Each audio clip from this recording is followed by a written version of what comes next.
He titulado la enseñanza esta noche: después de Dios, tu prójimo. Y quiero que esta enseñanza se sirva como introducción. En realidad, desde el día domingo, las dos enseñanzas, la del domingo y la del día de hoy, son introducción a la segunda parte de nuestra serie de enseñanzas acerca de los 10 mandamientos. ¿Y por qué quiero hacer esas como introducciones, como esas enseñanzas, como hacer esa pausa? Pues para que nosotros podamos comprender realmente la importancia, cómo se relacionan las dos tablas, cómo está organizado, y en realidad podamos ver qué es ser cristiano o cómo podemos resumir esto en nuestra vida y en nuestro corazón. El Señor Jesús hizo un resumen de los 2 mandamientos, de los 10 mandamientos, o más bien de toda la ley, de todo el Pentateuco, de los 5 primeros libros de la Biblia. Él lo resumió en 2 mandamientos: amar a Dios con todo el corazón, con toda la mente, con todas las fuerzas, con todo. Y el segundo dice, es semejante a este: amar al prójimo como a ti mismo. Por lo tanto, esa división que hace el Señor Jesús es la misma que nosotros vamos a seguir en los 10 mandamientos, y además nos permite vislumbrar cuáles son las temáticas. Ahora, la pregunta o el objetivo que yo tengo esta noche, en algo muy sencillo, pero creo que es necesario resaltar. A veces en lo sencillo está lo importante, ¿no? Algo que quiero que resaltemos precisamente es que tú necesitas tener una comprensión profunda de la relación que hay entre los mandamientos, entre los primeros 4 y los siguientes 6. Tú puedas entender que no puedes desligar de ninguna manera amar a Dios como amar al prójimo. No lo puedes hacer. Y puede sonar muy obvio, puede sonar una cosa tan sencilla, pues sí, ¿no? Pues es que es obvio, pero te vas a dar cuenta a lo largo de la enseñanza. Te voy a dar algunos ejemplos para que descubras cómo no pensamos a veces en el cumplimiento de los 2 mandamientos. Hay algunos que se van para un lado, exageran para un lado, otros que exageran hacia el otro lado. Es decir, unos exageran mucho el amor hacia su prójimo, otros exageran mucho el amor hacia Dios. Pero esto es una cosa que debe estar relacionada y equilibrada en nosotros. Primero Dios, y como dice el título, después tu prójimo. Primero Dios y después el prójimo. Entonces, quiero que pensemos un poco en esto, como que tengas eso en tu mente a lo largo que vamos a estar mirando los versículos. Son 2, 3 versículos que vamos a mirar, 2 en realidad, que podamos tener esto en mente y entender la relación que hay entre los 2 mandamientos, o más bien entre los 4 primeros mandamientos y los siguientes 6 que vamos a empezar este día domingo. Pero antes de cualquier cosa, démosle gracias a Dios por ese tiempo y coloquemos la palabra de Dios en sus manos para que Él sea usándome y hablando a tu vida. Amén. Señor, aquí estamos. Queremos que nos hables. Queremos que mientras reflexionamos, mientras escudriñamos tu palabra, nosotros podamos ser enseñados, Señor de los cielos. Que no nos desequilibremos pensando algo erróneamente, dándole énfasis a algo y dejando lo otro. No, más bien que podamos vivir como corresponde, Señor. Que podamos entender tu palabra y aplicarla como debe ser, Señor. Te lo suplicamos, Padre Celestial. Amén y amén. Primera de Juan capítulo 4, por favor.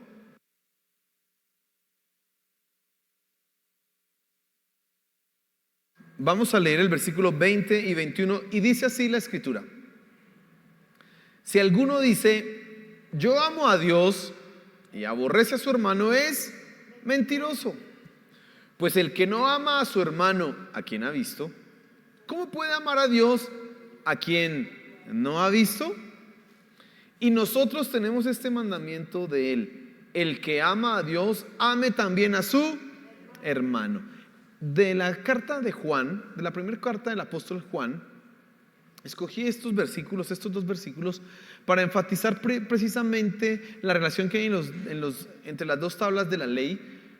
Pero hay más. Si tú en la casa son 5 capítulos, y si tú en la casa te tomas el tiempo para leerlo, vas a descubrir que en media hora tú ya has terminado la primera carta de Juan, y vas a encontrar que varias veces, repetidas veces, el apóstol Juan está diciendo: ame a su hermano, ame a su hermano. Si tú eres hijo de Dios, vas a amar a tu hermano. Repetidas veces.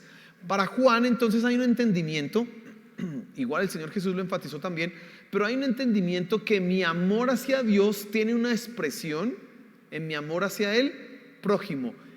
Y si yo digo que amo a Dios, pero no amo a mi prójimo, estoy siendo religioso. Y eso es lo primero que quiero que te fijes, en el problema de la religiosidad. Los fariseos en los tiempos de nuestro Señor Jesús se caracterizaban por ser tipos religiosos, personas juiciosas y estrictas en el cumplimiento de todo lo que tenía que ver con Dios.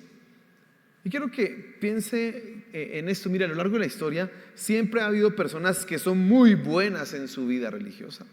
Son excelentes para asistir a los cultos.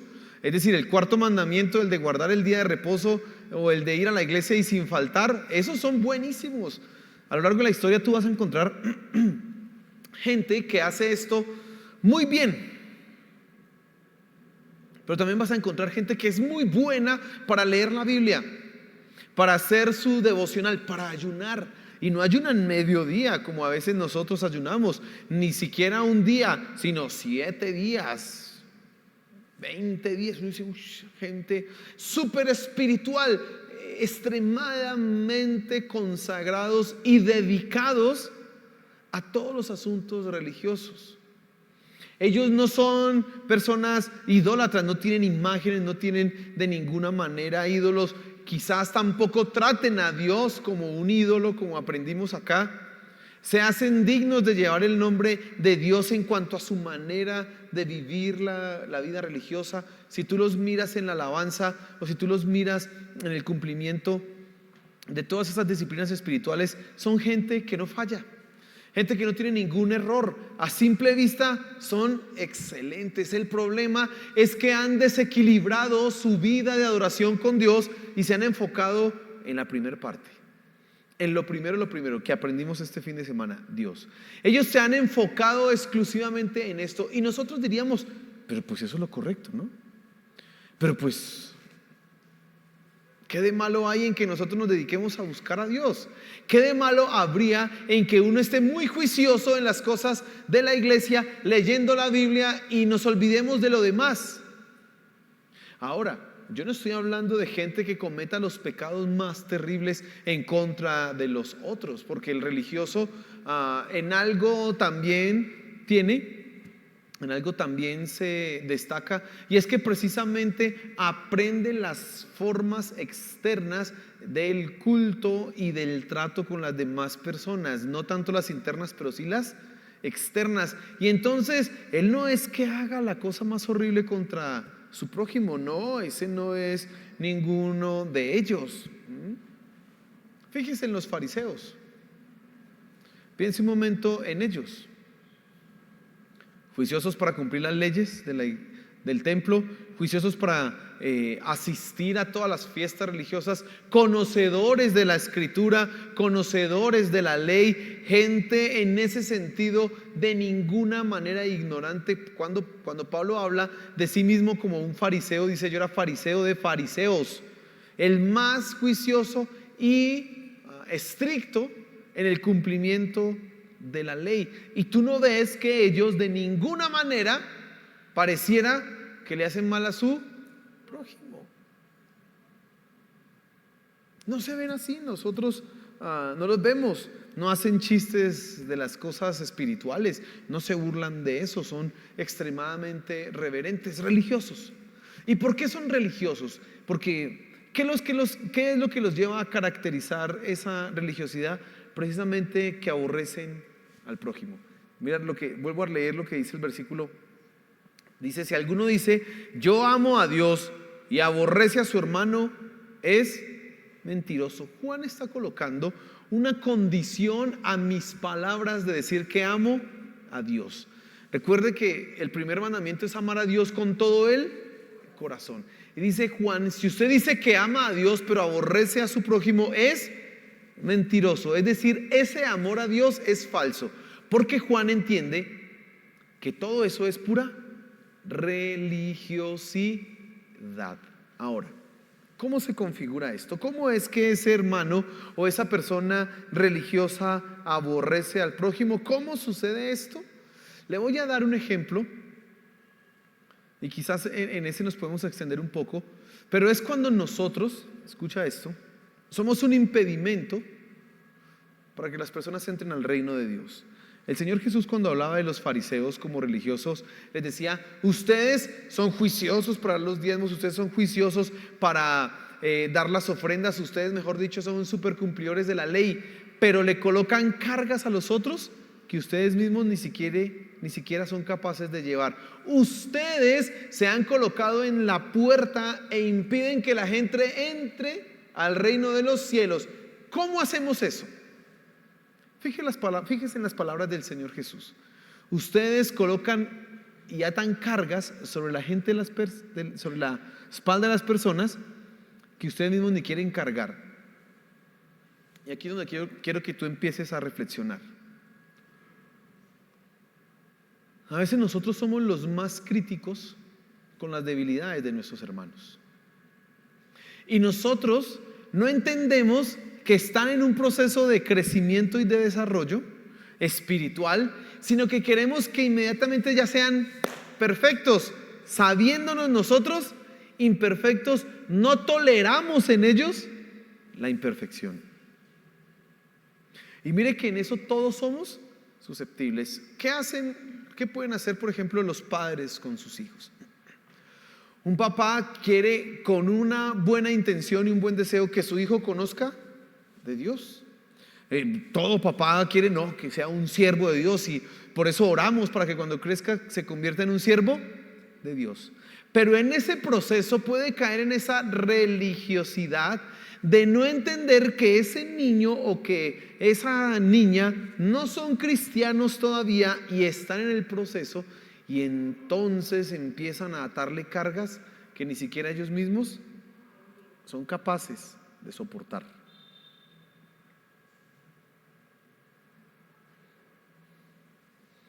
Usted no puede servir a Dios si es un mentiroso. Y la pregunta ahí es: ¿usted no es un mentiroso? ¿Y por qué le sigue sirviendo a Dios?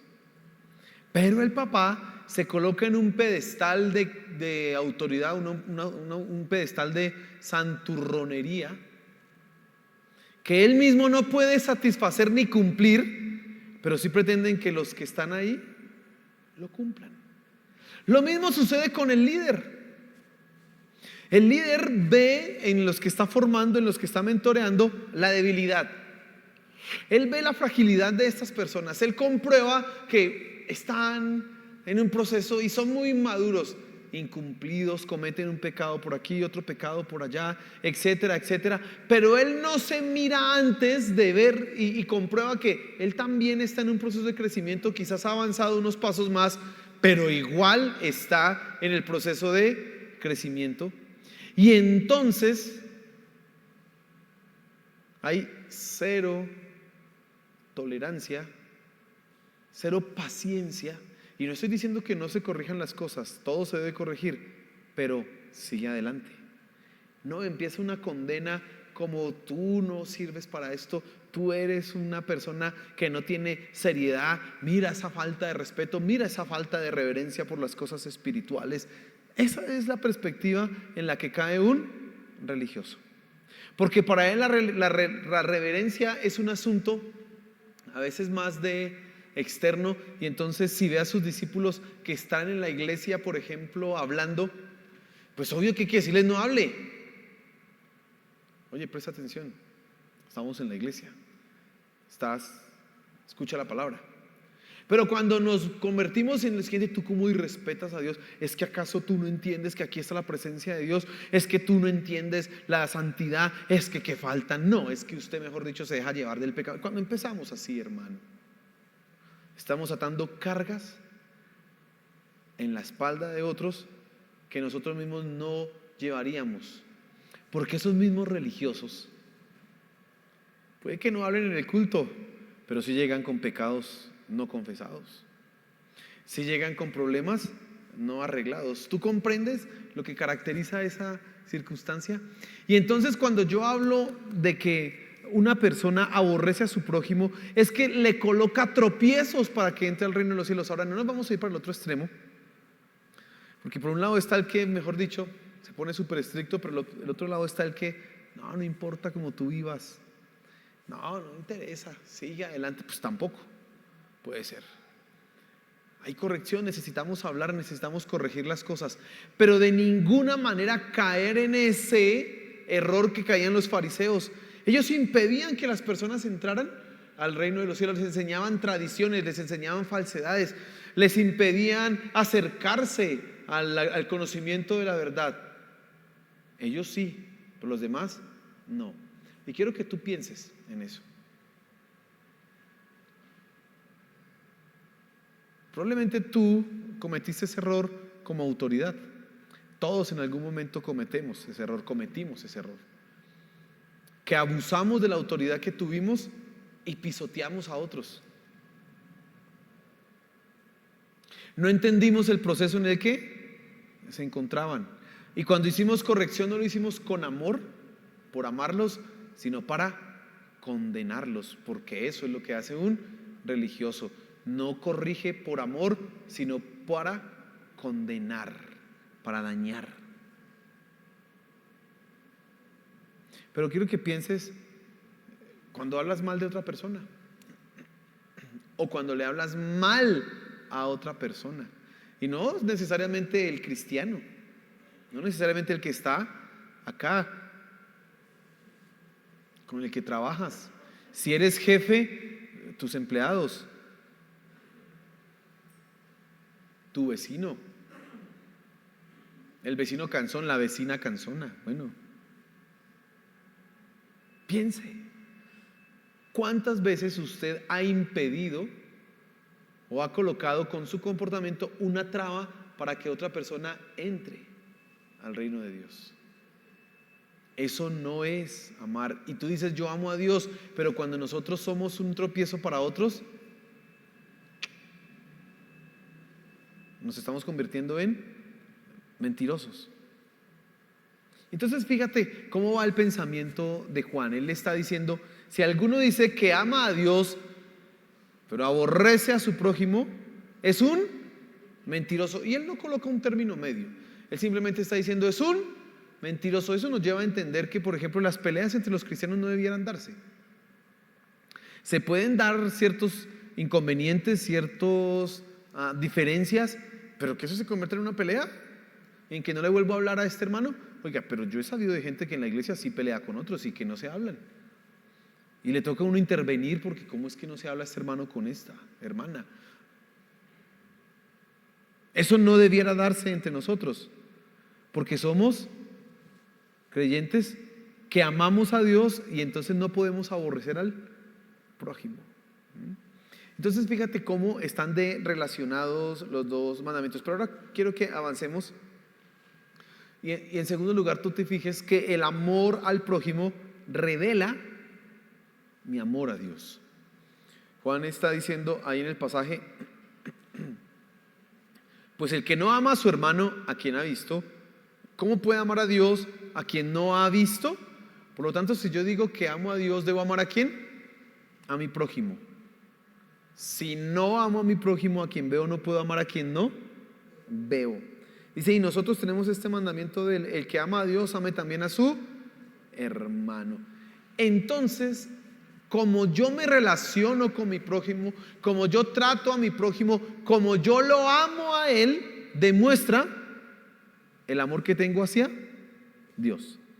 Ahora, fíjese que nosotros tenemos un concepto reducido de lo que es amor, pues consideramos que el amor en su mayoría es una expresión de afecto emotiva, cariñosa. Pensamos que eso es amor. Entonces cuando una persona es muy cariñosa, ahorita que pasó el Día de la Madre, entonces las flores y Camila le invito a almorzar, todo eso, ay tan lindo, y sí como me ama, etcétera. Pensamos que eso es amor. Esa es nuestra característica y por eso algunos dicen, mi papá no me ama. ¿Y por qué no me ama? Porque nunca me dice que me ama, pero su papá lo ha mantenido, su papá trabaja para que usted esté bien, su papá se ha asegurado de su educación.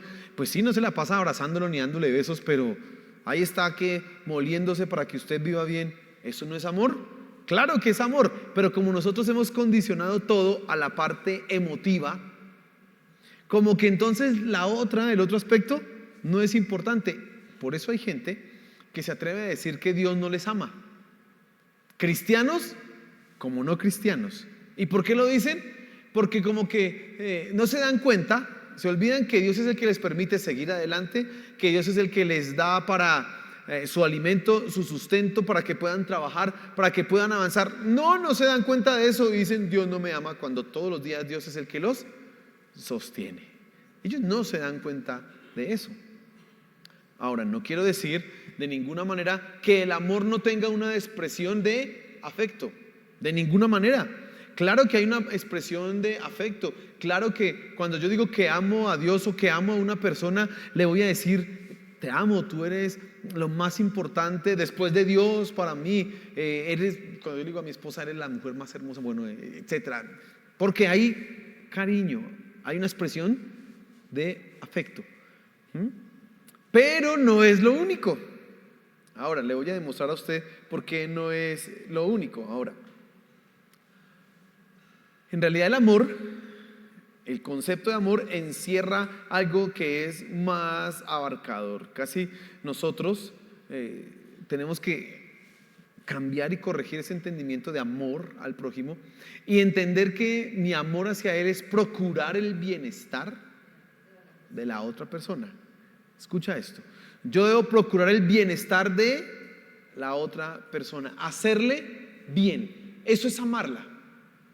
No hacerle mal, sino por el contrario, procurar su bienestar y que le vaya bien. Ese debe ser mi entendimiento de amor. Ahora, ¿por qué digo esto? Cuando nosotros pensamos en quién es el prójimo, nos tenemos que remitir a la parábola del buen samaritano. Recuerda que la parábola del buen samaritano pues relata la historia. Un hombre cayó presa de ladrones, lo dejaron malherido, agonizando. Dice que pasó un sacerdote, no lo ayudó. Luego pasó un levita, tampoco lo ayudó. Dos personajes de la élite religiosa en Israel. Y dice que luego pasó un samaritano, y el samaritano era lo peor en esa época de la sociedad. Dice que este sí dio y tuvo misericordia, lo ayudó, lo llevó a donde lo podían atender, curar sus heridas y pagó para que lo cuidaran. La historia termina diciendo, ¿quién es el prójimo? Y entonces los que estaban ahí dijeron, pues el que hizo misericordia. Por lo tanto, nuestro entendimiento del prójimo debe ser toda aquella persona que está en necesidad. Otra manera de decirlo es toda aquella persona a la que yo le pueda brindar ayuda. Ahora vamos al argumento que estaba desarrollando hace un momento. Como las personas que necesitan ayuda no son únicamente las personas más cercanas a su vida. Mi esposa necesita ayuda y yo a ella le puedo ayudar y además decirle te amo. Pero yo no le puedo decir eso a una señora aquí en la calle que también necesita ayuda. Le ayudo, venga, pues su merced, le ayudo con esto y después le digo, ay, te amo, ven y un abrazo. Yo no le puedo decir eso, o sí. Por lo tanto, las expresiones de afecto, escúcheme bien, las vamos a guardar para los cercanos, pero mi ayuda y mi amor lo voy a expresar en servicio. ¿Lo comprendes? Cuando tú dices que amas al otro, no te vas a quedar exclusivamente en la manifestación de cariño, de abrazos, de picos y ay, cuánto te quiero. No, sino que usted va a estar para servir, ayudar, para procurar el bien de la otra persona, porque eso es amar. Y entonces Juan nos está llevando a entender esa perspectiva de lo que es precisamente el amor. Yo voy a tener, ¿cuántas personas a mi alrededor van a necesitar ayuda? déjeme decirle que casi todo el mundo alrededor nuestro. Usted va a tener la oportunidad siempre de ayudarle a una abuelita a pasar la calle, de ayudarle a una persona invidente a cruzar la calle, de ayudarle a alguien que necesita, es que estoy perdido, mire, aquí, aquí, aquí, acá. Lo que pasa es que eso te lleva a no pensar en ti. Y es lo tercero que quiero que te fijes, el mandamiento. Y entonces el versículo 21 dice: y nosotros tenemos este mandamiento de Él: el que ama a Dios, ame también a su hermano. Amar. ¿Cómo entonces yo amo? Si la idea es servir, si yo puedo tener expresiones de afecto, de amor con los más cercanos, pero con los que no conozco, con los desconocidos, claro, ser amable y cordial, pero sobre todo procurar su bienestar y servirles. ¿Qué tengo que hacer? Escucha eso, tienes que dejar de pensar en ti primero. ¿Sabe cuál es una de las cosas que más impide que nosotros sirvamos a la gente? Nuestra agenda. Cuando digo nuestra agenda es lo que tenemos que hacer. Entonces hay que ir a ayudar a tal persona. Uy, pero es que yo tengo que hacer esto. No, que vaya otra persona porque es que yo tengo que hacer. No, mire, que es que usted tiene que ir hoy a ayudar a tal persona en tal circunstancia. Uy, pero es que yo también hoy también tengo que descansar. No, es que hoy yo tenía que ir a visitar a mi hijo que me invitó a almorzar. O es que hoy yo quería ir a acostarme a ver una película porque es que hace rato que no me veo una película. Mi agenda, pensar en mí exclusivamente, me impide servir a otros, porque para servir a otros me implica tiempo y sobre todo sacrificio. ¿Quieres servir a alguien? Te va a decir, sí, ayúdeme. ¿Y eso qué significa? Tiempo, hermano. Sacrificio. Dedicarse usted a no hacer lo que debe hacer. Yo recuerdo hace unos años, iba para mi trabajo y no iba tarde. No tampoco con el tiempo justo, iba como unos 5 minuticos como antecitos. Y vi a una persona que se varó, era un taxista, se varó y no le arrancaba el carro, y ese estaba que empujaba el carro, y eso habían hartos y como que nadie le ayudaba, y yo dije, pues venga, ¿le ayudo? Le ayudé, pero esa ayuda se puso larga, y entonces ya iba a llegar ¿a dónde? Tarde al trabajo. Pero bueno, le logré ayudar, logramos haciendo fuerza prender el carro. ¿Y sabe qué me dijo el Señor? ¿Para dónde va? Yo le dije, voy allí al trabajo. ¿Y dónde trabaja? Allí en el camino, yo no llegué tarde, gracias a Dios. Pero mucha gente no se detuvo a ayudarle. ¿Sabe por qué? No voy a llegar tarde al trabajo. No tengo que ir a recoger a tal, tengo que ir a hacer tal cosa, tengo que pensar en nosotros primero, en nuestra agenda, en lo que tenemos que hacer, nos impide servirle a los demás. Y precisamente para amarle tú vas a tener que sacrificar, vas a tener que servir, hermano. Así que si nosotros queremos amar a nuestro prójimo, vamos a tener que empezar a pensar no en nosotros, sino en el otro. Y créame que cuando usted empieza a pensar así, se va a descubrir lo egoísta que es. Porque usted siempre quiere hacer primero lo suyo, satisfacer primero sus necesidades, cumplir primero con su agenda, y luego si sobra un tiempito le ayudo, pero primero lo mío. No estamos dispuestos a sacrificar cosas que nos apasionan, que nos gustan, que queremos hacer para servir a otros, inclusive con nuestro dinero, porque mi plata es, pues para mí, si acaso yo la trabajo, yo le ayudo, pero no, pues que trabaje. Ahí sí aplicamos la Biblia, ¿no? El que no trabaje, el que no trabaja, que entonces que no coma. Pero no estoy dispuesto yo a decir, venga, le ayudo. Y Juan dice eso. ¿Cómo es? Dice, no puede ser que alguien diga que ama a su prójimo y teniendo dinero no sea capaz de compartirle con aquel que no tiene. Entonces Juan ve la perspectiva del amor como un asunto de servicio y de sacrificio, no solamente como la expresión de palabras cariñosas de ay, no, pues eso es muy chévere, muy bonito, pero si no hay servicio, si no hay sacrificio, de nada sirve. Y entonces en el mandamiento que acabamos de leer aquí en el versículo 21 dice: el que ama a Dios, ame también a su hermano. Y yo quiero, y me atrevo a decir, mi querido hermano, que tú realmente ames a Dios, indefectiblemente te va a ayudar a amar a tu prójimo.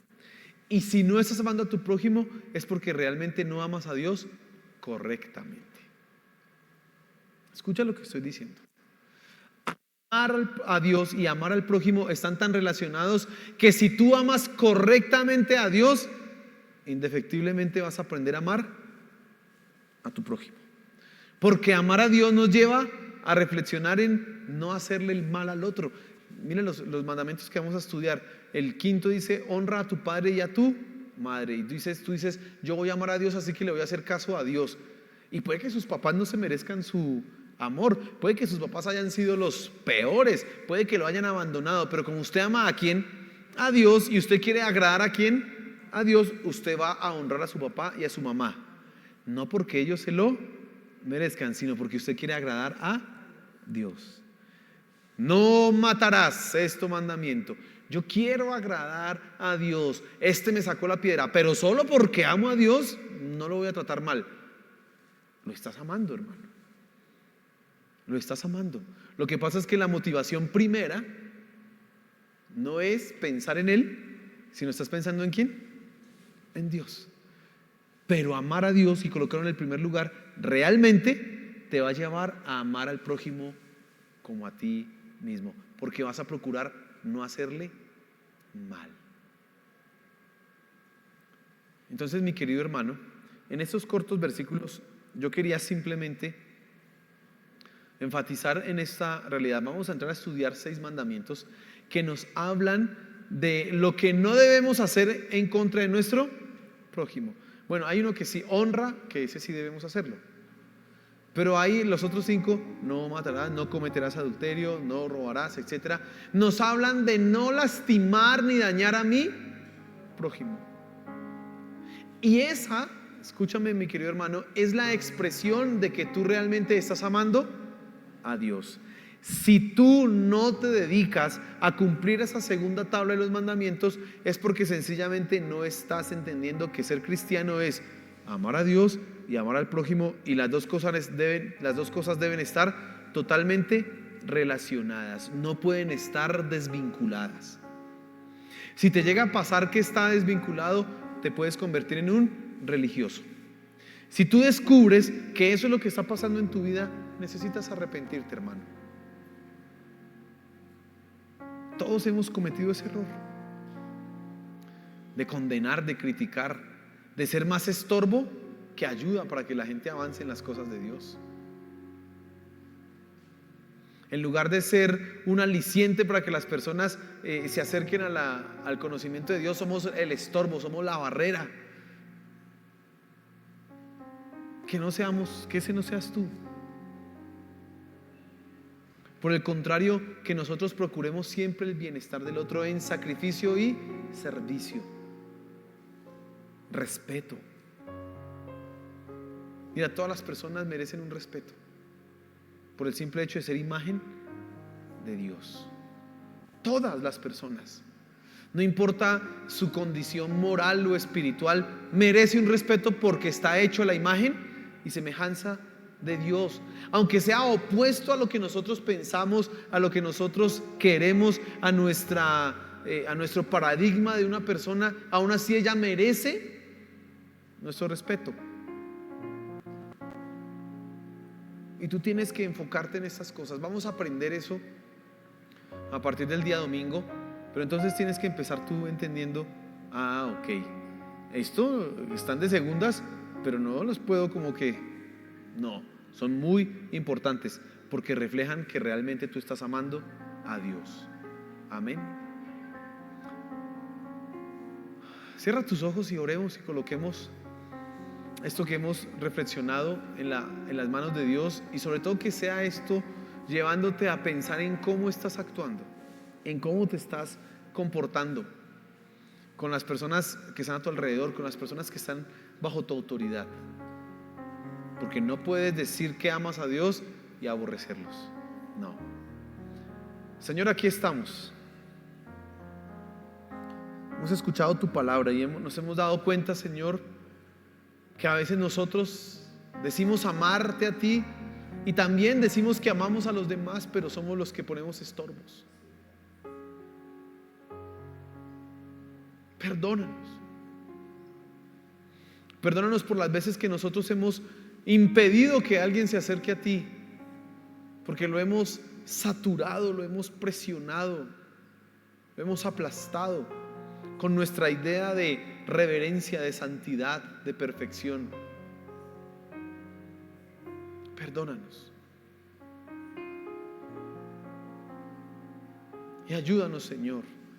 Ayúdanos a amarte a ti y amar a nuestros prójimos, a poder servirles, a no pensar en nuestra agenda, a no pensar en nosotros, sino en ti y en ellos.